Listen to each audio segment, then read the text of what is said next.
Hello and welcome to the Football English podcast in collaboration with World Football Index, a unique mix of fandom and journalism. Football English is your one-stop shop for all things Venezuelan football in the English language, from the men's to the women's and the domestic leagues to the national teams. Today we are joined by Diego Sancho, a Venezuelan football scout based here in Venezuela, in Caracas. And today we're going to be talking about Venezuela and the Under-17 World Cup, which kicks off this month in Indonesia.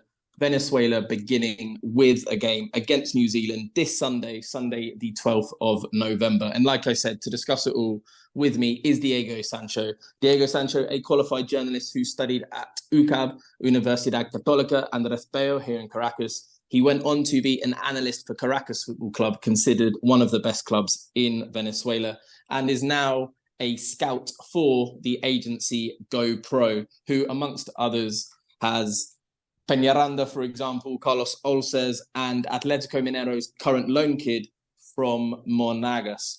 Diego, thank you very much for joining us. How are you? Hi, Jordan. Very pleased to talk about football with you. And I'm very grateful that not only you're here, but you speak perfectly fluent English. Me and Diego, and it feels weird for me to say Diego because I'm so used to calling you Sancho. We've known each other for, the whole 2 years I've been here, play football together every Thursday night. But Diego genuinely is, in my opinion, one of the most knowledgeable voices on youth football in Venezuela. So it's great for us to be able to have you here, Diego. I'm very pleased with your words, Jordan. And also pleased with playing football with you. Yes, Thursday night is good. We're entering the season where pros start coming to play with us again. Johnny Gonzalez is going to be there tomorrow. Ucebe's stalwart right back, he's back. And hopefully in the next couple of weeks, we'll have a few others. Unfortunately, La Guaira are back to training next week. So we'll probably miss out on Elias, for example. But we should get a few in the next couple of months. It will be good. Anyway, let's get into the topic of Venezuela and their upcoming Under-17 World Cup campaign. Historically, it's not a tournament that Venezuela has had the honor of participating in much before. This is just going to be the second time they've participated. The first time was 10 years ago in 2013. We finished without a point. We got 3 losses, scored twice, conceded 9. Hopefully, things will go better this time. Diego, from the South American Championships early this year, what can the average football fan that doesn't know anything about Venezuela and this generation, what can they expect? From the Under-17 national, I think that you must see David Martinez. David Martinez is basically a talent that gathers everything that made Arango great, Juan Arango great. And I think it's a very good illusion, inspiration for the Venezuelan football to have some Wonderkid like that. Every country in South America has its own Wonderkid now. Kendry Páez from Ecuador, Enrique in Brazil, and Venezuela's one is called David Martinez, number 10. And we've seen Ecuador call up Kendry Páez to the senior team. We've seen this week Endrick getting his first call up to the Brazilian senior team. And I know you've tweeted about the topic of David Martinez and the senior national team. Where does your thinking lie on that topic? David Martinez, to repeat to the audience, still only 17, not 18 until early next year. Hasn't played much first-team football this year because he's been with the youth team, under-17s and under-20s a lot. But this is his second full season of professional football. He played and scored in the Copa Libertadores this year. And by all accounts, he's off to Europe as soon as he turns 18. In terms of the senior national team, what are your thoughts on how this situation's played out? He hasn't been called up. He hasn't been called up. He has been called up for the Under-17 squad. I really thought that he could make his debut before this World Cup, this Under-18 World Cup, to give him more power, to say, you are a national team player playing in the Under-18. We are giving you more power. We're giving you more a professional experience now in football, and that experience to take it into the World Cup. I think that the perfect moment was these two last games against Chile, especially against Chile. We were winning 3-0. In the home side, in the city where David Martinez played, in Monagas, and against 10 men. and against 10 men, it was the perfect chance, and it didn't happen because they didn't call it. I understand the Professor Baliño, the under 17 coach, is trying to keep it, to start a process with him, to give him by stages. But I see the other countries in the region are jumping the stages of the formation of the players, and I think that we need to be a bit more keen to let the youngsters play. We have very good youngster generation, and we should use it. We should use it. And before we get more into the rest of the generation that we're going to see this month in Indonesia, let's stay on topic with David Martinez. What can you tell us about him as a player? Obviously, you've mentioned similarities to Juan Arango, but maybe not every listener is familiar with Arango. What would you say stylistically? You're an analyst, you're a scout. Tactically, stylistically, what can we expect from David Martinez? David Martinez is a number 10. He's a lefty. It's very noticeable his way to associate in short, in long. Every time he gets on the ball, he gives you his technical gesture that says this player is going to be a good one. His one-on-one is not the best, but he can trick you, and he can make you think he's going to do something with the ball and finish doing something else. His final pass is just fatal to the rivals. I think we have a player that is very, very important. We don't have a player like that in the national squad. If you look at the offensive midfielders, we don't have a player with those characteristics, and that's why I think we should have called it to the national team before. And after the Under-17 World Cup, would you feel comfortable promoting him straight into the senior national team and maybe placing him in between Soteldo and Savarino, for example? Sure. For me, it would be a bit late, but surely. And then, of course, in 2024, we have the Copa America, and you believe that he's a real prospect to be in that team? I think he should be there. Be there. Okay, so moving on from David Martinez, there's around 6 or 7 players in Venezuela's Under-17 World Cup squad that played for their senior teams at club level this season in Liga Futbol. David Martinez aside, the most prominent one in terms of minutes was Junior Colina, a striker at Real Zuliano, who again impressed at the Under-17 South American Championship earlier this year. And then the other 4 or 5 with a lot fewer minutes than that duo, but still, it will probably be a surprise to a lot of listeners that there's as many as 6 or 7 first-team players in an Under-17 squad for the World Cup. Obviously, Venezuela for many years benefited from the regla de la norma, the juvenil rule, which stipulated that every team must have a teenager on the pitch at all times. Sometimes that rule was under 19, sometimes under 20, depending on what the upcoming tournament was. But that rule was scrapped 2 years ago. So it is testament to the individual quality of some of these players that they are already first-team players at club level.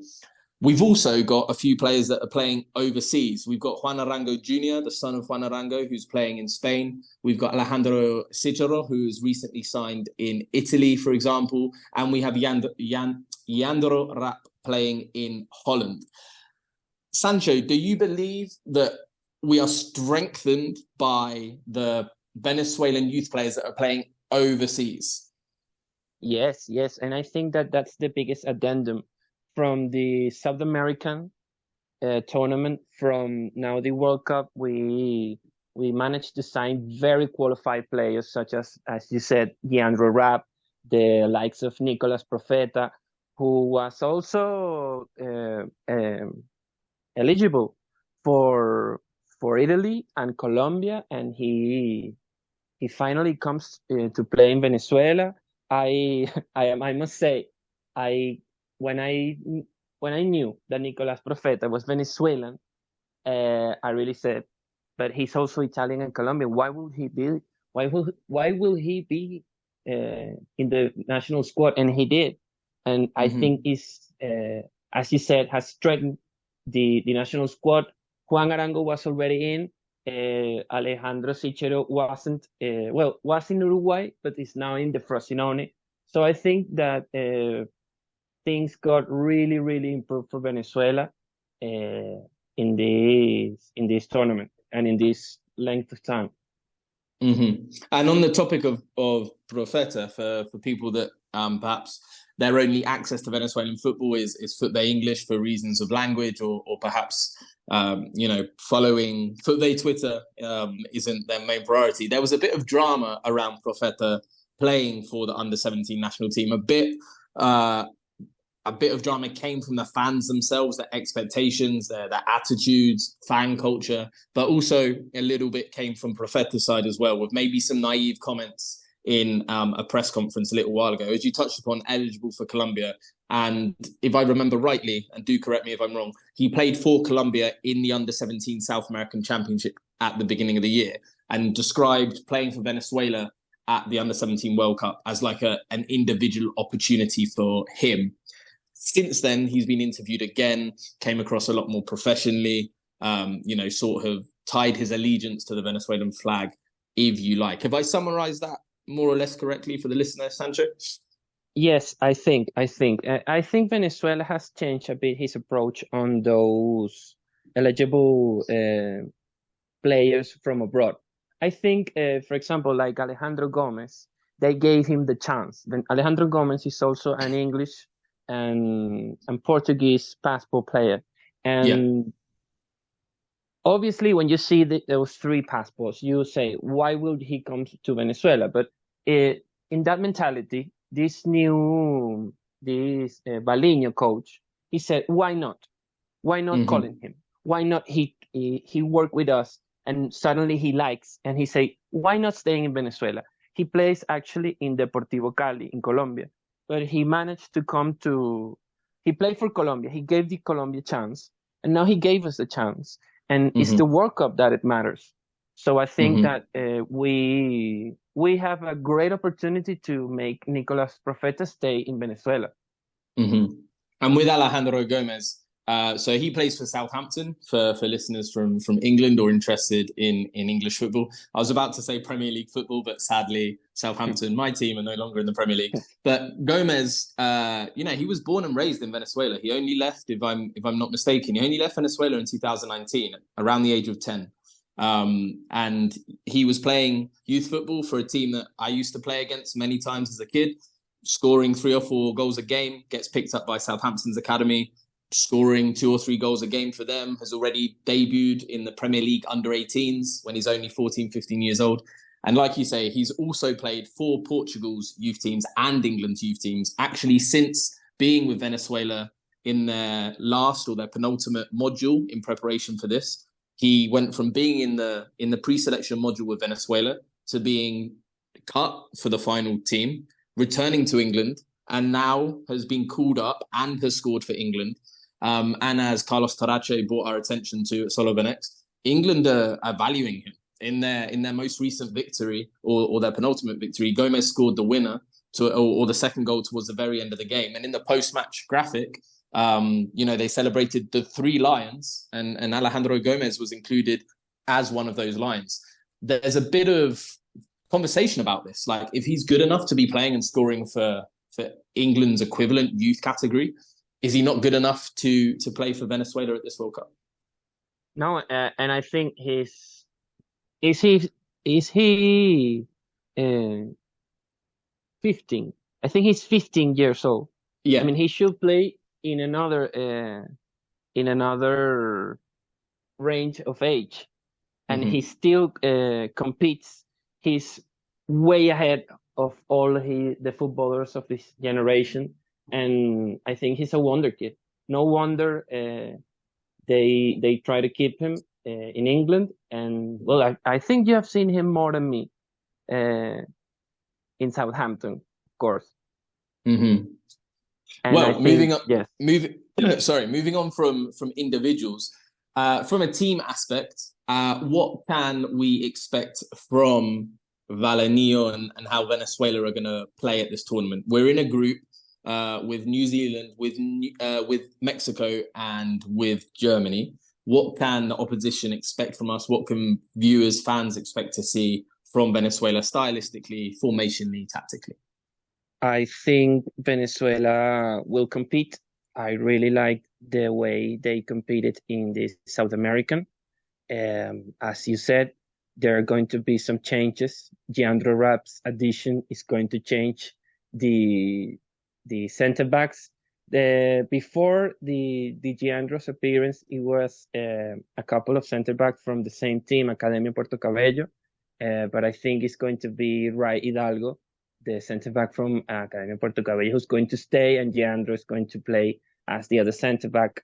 I think it's going to be 4-2-3-1, maybe, as a shape, with David Martinez inside, a couple of wingers. It could be Junior Colina, Michael Gonzalez, and a man forward. I think it's going to be Alejandro Sichero. I don't know if he was.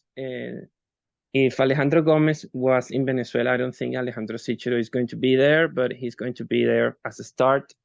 I think it's going to be very important that we manage to get to the box, to the rivals box with those wingers. I think wingers is going to be the most thrilling way to attack.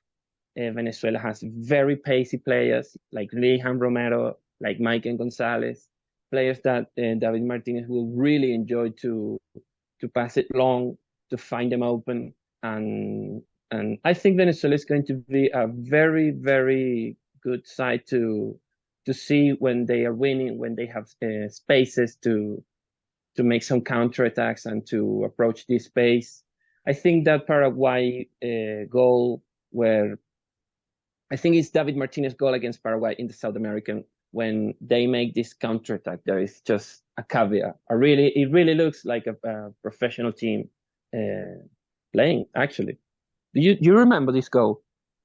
Yes, yes, of course. I remember watching the under-17 South American Championship very eagerly, because I know that very few English-speaking journalists or outlets pay much attention to this. So I felt a considerable responsibility in this tournament, and the fact that it was before Liga Futbol began. It was right at the beginning of the year. It had been 2 months since we'd had any Venezuelan football. I followed it with keen interest. No, this team is going to. I think I have high hopes on this team. I really think they are going to make a good World Cup, and we need that because we have 10 years, as you said, without an under 17, and that time 10 years ago wasn't that good, and I think we need that. We need that, and I think also the La Vinotinto needs that, to know that there are some teenagers that are really, really improving and going to make better football for us. Yeah, and because in 3 years' time, if we qualify for the World Cup, a lot of these kids are going to be 19, 20 years old, and possible reinforcements, or perhaps in the case of David Martinez, names on the team sheet. So we've spoken about some standout players. We've spoken about the Venezuelan players based overseas. We've spoken about how the national team will probably set up and where their successes can come from. Let's talk about the domestic side of this. So the players playing in Venezuela that perhaps haven't had much first team exposure in Liga Futbol, but names that you, as a scout and a lover of Venezuelan youth football, are going to be very familiar with. Who are the names that you would advise people to keep an eye on from Venezuela? Frangel Wisse. Frangel Wisse didn't make it to the South American. He didn't qualify to the World Cup. He was in the squad. He was working in some of the models. I think he went to all the models before he had a very bad injury that sadly made him missed. these qualifiers, but now he's on. And I think we must recognize the work of his club, UCV, the Universidad Central de Venezuela, because they made him debut professionally right before he was able to play again.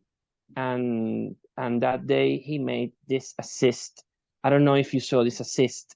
It was a pass that dropped just in the box for the scorer with his foot, but the way he passed it with the outside of the foot, and the ball just fall right just when where the striker was going to shoot, and it was amazing. I think that if he didn't make his debut and prove he's professionally able to compete, he wouldn't be called to the World Cup. And I think that his club made a really good bet on him and won. Mm-hmm. Yeah, and he's a midfielder. For those Yes. of you that don't know, can you see him going straight into the starting 11? I think he has the quality to make it, but I'm not sure if Balinho is going to make a move from his original drawings. Maybe he will firstly decide from Giovanni Sequeira, another number 8. I forgot to mention that for those who doesn't know, Frangel Luis is a player that matches with the characteristics of Telasco Segovia, for example. Maybe a bit more physic, maybe with more muscle to deal with those defenders or with defensive charging. So I think that he's a very volatile player and functional too. So he's going to be very important in the Venezuelan squad. And you made a good point there amongst everything you were saying about him on an individual level, that perhaps if U17 didn't give him that opportunity in the first team right towards the end of the season, that perhaps maybe he wouldn't be on the plane to Indonesia. Some other clubs couldn't afford to maybe take that gamble because they were still fighting for Libertadores qualification or Sudamericana qualification. But I do know that some people in Liga Futbol feel like there were players playing in Liga Futbol under 17s or under 18s that could have debuted first team football this season, and for the same reason that Frangel has been called up, could be on the plane to Indonesia. Are there any standout names missing from this squad from Liga Futbol, in your opinion? Well, there are some names, yes, but I think that there is not a very clear name like we've seen. For example, the guy, as Frangel got injured, there was another center back from Deportivo Táchira who made all the models, and he also had a bad injury. But the difference is that Deportivo Táchira didn't make this kid debut, although he has a contract. I think this guy's name is Gabriel Boscan.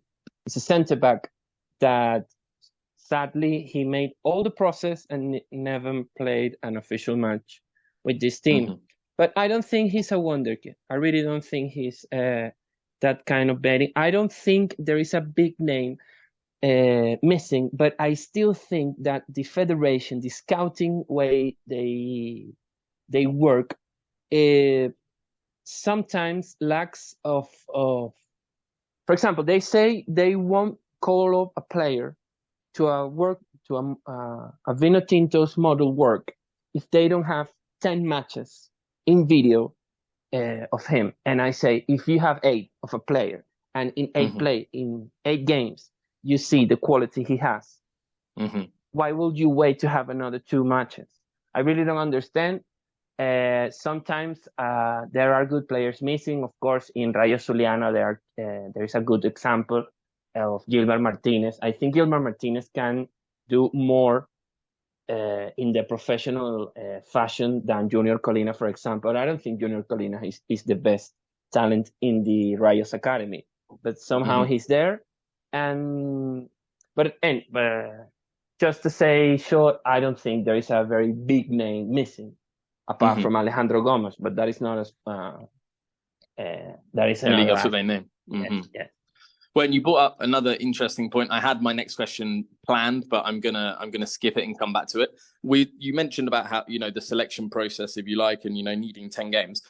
An interesting sort of tangent that the selection process took just a few weeks before the team was announced was calling up to a module a player with, I think it's fair to say, well, no professional experience and probably limited academy experience. He was called up as a result of Venezuela's inaugural Indigenous Games. There was quite a lot of excitement within Venezuela about the Indigenous Games in the scouting community. And obviously the main reason for this is because Luis Diaz, formerly of Porto, now of Liverpool, was found, scouted, discovered in a similar way in Colombia. So Venezuela had these Indigenous Games, and a player called Yorkis Rojas ended up being called up to the under-17 module prior to the World Cup. He didn't make the cut, but it nevertheless was an interesting story. What can you tell us about, you saw the games of the Indigenous, you saw the Indigenous Games. You said that he was a standout. What can you tell us about that? Yes, I saw those games. I really love the initiative, But the tournament was 4 teams, and he was the best of all 4 teams. Yorkis Rojas. In his debut, he scored a poker, 4 goals, but the matches were 3 matches in 3 days. So, and the second day, he scored 1, and the next day he scored nothing. The tournament didn't make room for him to really show all his potential, and I think they call him to see him against a better opposition, an under 17, because in an indigenous tournament, what would you expect from a level? You could do it well, but the opposition really didn't make too much harder the things for him. I like him. There are other players that I liked in the tournament, but I think he was the best, and I think Venezuela can make a good tradition. Every Indigenous Games, the best player goes to work with the Vinotinto, to promote, to keep it, to send a message to him to say, if you keep working this way, you might get there, and also for his teammates. For example, Yorkis Rojas play in the Zulia selection. All his teammates are going to say, I can also get there. I trained with him. It's possible to get there. And I think it's going to be a very positive message. But in terms of having a Wonderkid in the Indigenous Cup, I don't think so. It's very far from that. And actually, he didn't make it to the World Cup. So it was, they proved if the level was fine and they weren't too impressed. Excellent. No, a good summary. And before I sort of round up the podcast, we're into our last 10 minutes. People like something to hang their coat on before tournaments like this. They like a bit of direction. What's your prediction for the group? Not the whole tournament, just the group. Venezuela, like I said, open against New Zealand, which is probably not the easiest because it's a World Cup, but probably the easiest opening game they could have been drawn with to try and start with 3 points, followed by Mexico, followed by Germany. What are your predictions for Venezuela in that group game? The top 2 automatically qualify for the knockout round, and then 4 of the 6 third-place teams will join them. I think Venezuela will compete. It's a very similar group as the under-20 team in 2017, I guess. Germany, Mexico, and a Polynesian or an Asiatic rival. So yeah, I think Venezuela will go through. I hope to see at least 5 games of Venezuela in this World Cup. And obviously the Germany game is going to be a very tight game. But I think Mexico, for example, how many players from that side have made his debut? It's very hard to say if there are 1 or 2. So obviously that doesn't says it all for them, But I think that against Mexico is going to be, if we win against Indonesia, which is very likely, and win against Mexico, the Germany game will be, who gets the leader of the group. So the Mexico game is going to be the most important, I guess. Yeah, the second game. And in terms of the times of the games, they're 5 a.m. kickoffs. Will Diego Sancho be waking up at 4:45 to watch these games? I'm only awake to see football, mate. If football is there, I'm going to be there. I did it in the under 20 World Cup, and I'm going to do it also. I'll sleep later. Perfect. That's a perfect response. And Sancho is also an Arsenal fan. Just to let our listeners know, so regularly up at 7 a.m. to watch weekend games for Arsenal. Arsenal obviously on TV a lot, so get quite a few midday kickoffs. We're into our final 6 minutes of the podcast, and I did want to make use of the fact that we've got probably one of the most leading, most respected voices on youth football in Venezuela. Obviously, youth football in Venezuela does not get much exposure. Even when Liga Futbol was on Instat and Y-Scout, it was only the top division, not even the second division. Youth football widely gets overlooked. The first time you're going to get a real look at a player is when they debut in Liga Futbol with the axing of the rule. That's probably going to, come later and later. Although we did have 16-year-olds debut and score this year. We had 17-year-olds debut and score this year as well. But, you've got 5 minutes. You don't have to talk for the full 5 minutes. I can ask you more questions, but 5 minutes to feel about youth football in Venezuela.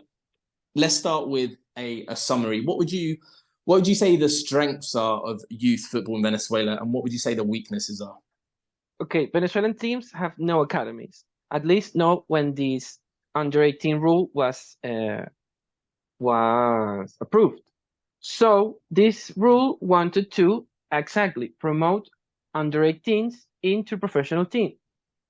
What happened was beautiful because we had too many teams with under 15, with under 16, with under 17 teams, and there are so many juvenile players.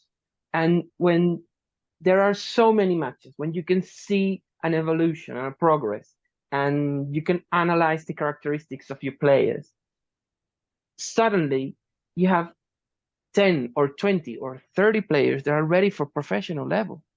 And when that happens, and you have a rule that one of them must be there, you are just making things not natural.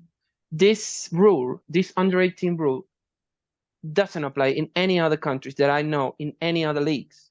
It's something that is, it was a measure that worked in its time, but now with so many kids, good kids that are going to be good footballers, making his debut at the right time because the manager really said, okay, this guy really deserves it. Not because a rule says it, because he proved in the academy and working with the pro team that he can do it. He's ready. That's the right process. And I think the deployment of the rule came in right time. And this year's movement in the transfer season, the kids that never made his debut as a juvenile rule, they went out of the football and they're making it right in the international level. So I think that the under 18 rule make his job, help us out a bit in the academy formation. But I think we are through that. We're in another stage, and this is the post-juvenile rule stage of the football.